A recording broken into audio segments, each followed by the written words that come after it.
Hi everybody, this is Karen and welcome to the Robinson Curriculum YouTube channel.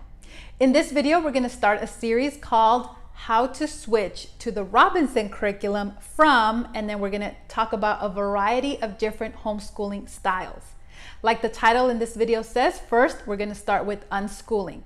So if you come from an unschooling background, we're going to talk about in which ways this program is very different, and you're going to have sort of a mental shift and things will have to change.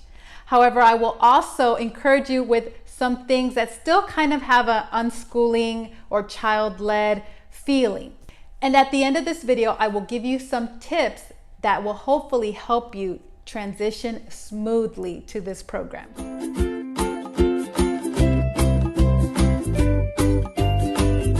Number one is that you might be used to that child-led educational model where they decide what they want to study, how long they want to study it for, versus now with the Robinson curriculum, there is a plan, there is a set plan. Now, there's nothing that you have to lesson plan weeks ahead because we're going on the child's progress, individual child, and their progress daily. So there's nothing to plan. They just go on to the next book or the next math book. They write another essay. But there is a plan there that you have to implement. And that is, of course, Saxon math, writing an essay every day, some vocabulary and spelling, and then reading from a list, an already carefully selected book list. It's really not an overwhelming program. It's the basic 3 R's, reading, writing, and arithmetic. So if you're coming from an unschooling background, rest assured it's not going to be very overwhelming at all because it is just the basics. Number 2 is that you may be used to a go with the flow kind of day versus now your student will have to put in consistent effort. They're going to have to work on being self-disciplined. So that may be a little bit of a challenge, but it's going to be a great goal to work towards. Number 3 is that you might be used to doing a lot of hands-on learning, maybe a lot of outings, a lot of projects, just hands-on learning, right?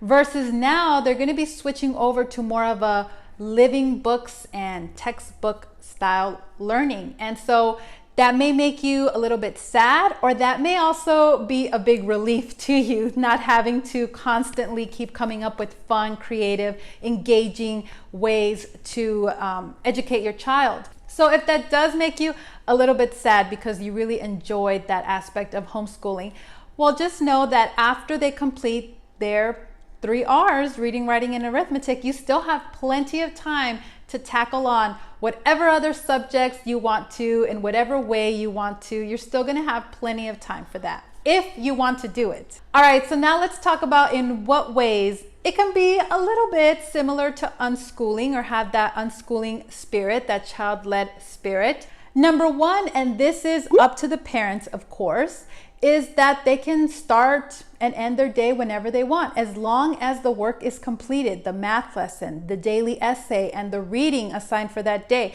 As long as they have completed it, and if you're okay with it, then they can start their day at 6 a.m. or 8 a.m. Number 2 is that they can write about whatever they want.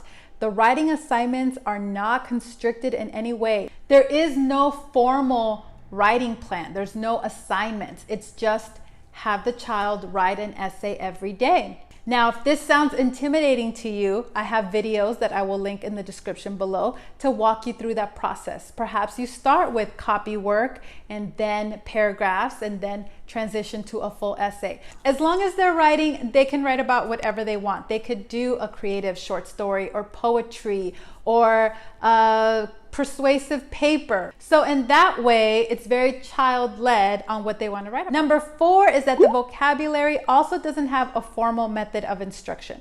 So whatever the child would like to do, if they'd like to just write it 10 times each, there's crossword puzzles, word searches also for the vocabulary included. Whatever way they want to work on memorizing these, that's totally up to them. So that's just another way where they can take control over their education. So let's talk about some tips how to transition from unschooling to the Robinson curriculum. Now, of course, you can just implement the program right away and just start off the first day with all 3 components. That's great if you want to do that. I'm going to share with you some suggestions though, if that seems a little too overwhelming for you. how to start off slowly. Number one would be to add one component at a time, obviously. So I would say start with the math. Start with one Saxon lesson a day or half a lesson a day. Work up to a lesson depending on you and your child. So that would be my suggestion. First, start with the Saxon math first thing in the morning when the child is fresh and alert and at their best. If you're starting with an older child and you're not sure what Saxon book they should be in, I will put a link in the description below on Saxon math placement. If you're starting with a young child, maybe kindergarten, first grade, second grade, and they don't have their math facts memorized, then I would recommend working on the flashcards first. Get them really solid on all their math facts. That's going to make it a lot easier when they start their first book, Saxon 5-4. Now, again, these are just my suggestions, but number two, maybe the next thing you'd like to add is the writing component daily.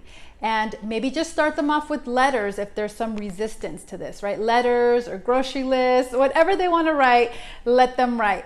Or you can start off with copy work, just copying from great books. And then from there, maybe they can come up with their own few sentences, then their own paragraph, their thoughts formulated into a paragraph, maybe some written narration from a book that they read, and then you can continue on until they get to a full essay every day. So that's just another of my personal suggestions. And then number three would be to add the reading. Now this might be difficult for some unschoolers if they're not used to sitting down and reading for a long period of time.